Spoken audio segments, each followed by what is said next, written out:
Hey everybody, welcome back to some more early morning barking, talking about BPD and MPD by somebody that has both.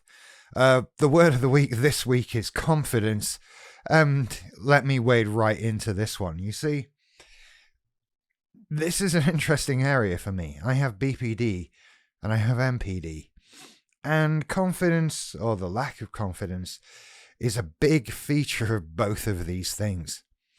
And something that is said to me alarmingly often is, you can't have BPD and MPD, they're opposites. How can you have both? Don't be ridiculous. Well, first of all, yes I can. Shut up. That is definitely a thing. And the fact that they're opposites doesn't mean they can't both live in the same space. It isn't fun, it isn't easy, and it is at times massively conflicting. See, it is right that MPD has a lot of confidence. Sort of. It's not real confidence, it's fake confidence, it's pretending confidence. But it is, nevertheless, if you can buy into your own BS, confidence.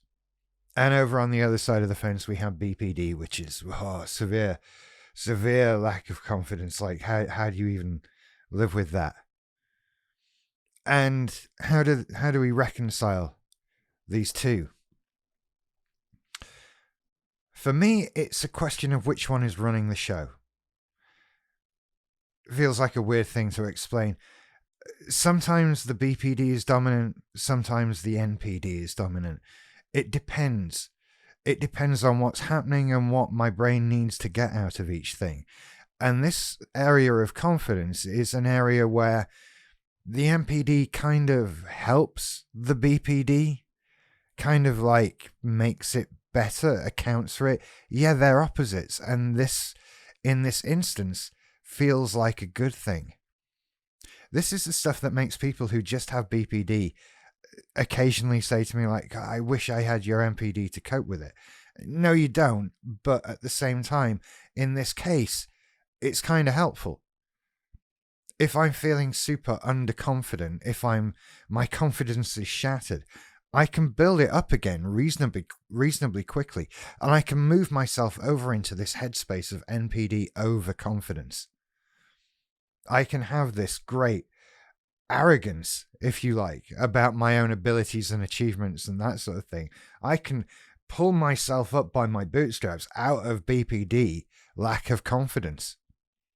It's not good because it's not to a good place, right? It's not to a comfortable, reasonable, realistic level of confidence. We all need confidence, right? We all have a certain level of it.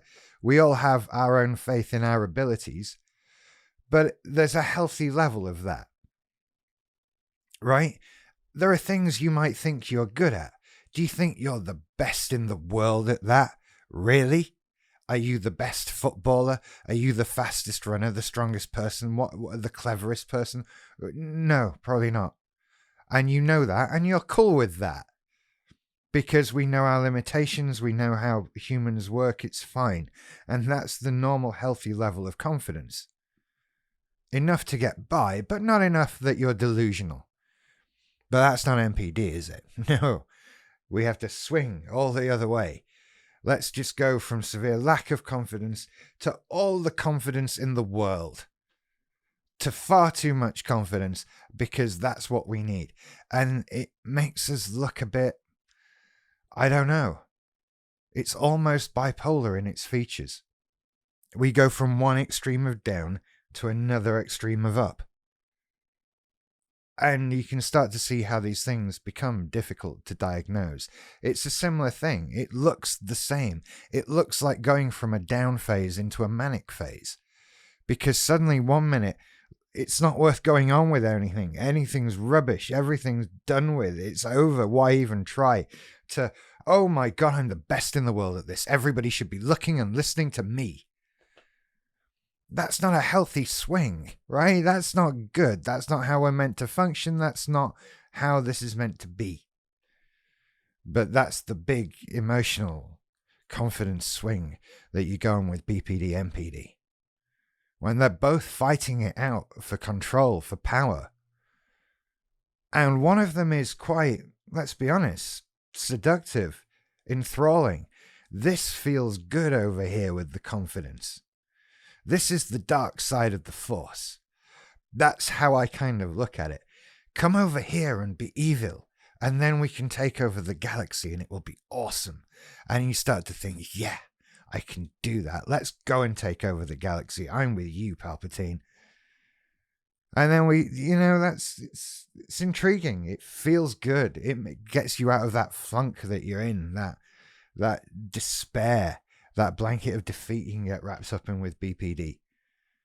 That I have no confidence. I feel awful. So you've got forever this inner conflict going on, and it can put you in situations, right? You can get into a situation where your confidence has pushed you to the front, and then suddenly it goes, right, good luck with that, bye, and leaves you there with, oh my God, what the hell am I doing? Right? That inner confidence NPD is your over-enthusiastic friend that has too much belief in you. Right? There's an episode of Red Dwarf like that, where Lister's confidence becomes a person, and it's just too much. Too much belief, and that's there pushing you along, and you're like, no, wait. Honestly, the inner conflict of BPD and NPD is an interesting one, and not so clear-cut from time to time. This is one where one cancels the other out a little bit, but too much. It's never in a good way. I can't stress that enough. None of these things ever mix and make everything okay. They just push you from one extreme all the way to the other. And confidence is a great example of that. Some days I am riding high. Some days I am the greatest. And that brings with it that pain. Because I'm not. Right? Are my videos the best videos? Some days I think they are. But my subscriber count and view count would say otherwise. Right? That brings that crumbling reality, and so you fall down into that BPD pit of despair and defeat. I'm not going to do anything. I'm not going to achieve anything. I'm not going to get anywhere. And then one day that NPD will start to pull you back out of it again, and rinse and repeat forever. That's it. That's just how it goes. I haven't found a way around this one yet. I don't know. This is one where I would rather just have the BPD. Right? There are things I have found to grow my confidence to a natural level with things in particular areas of my life. I will share those with you at the end of the week. But the mix, I feel like the lava in a lava lamp. That's the best way to put it. That's how my confidence is, like that. I am the wax in a lava lamp. There's a video title. I'll see you later. Bye-bye.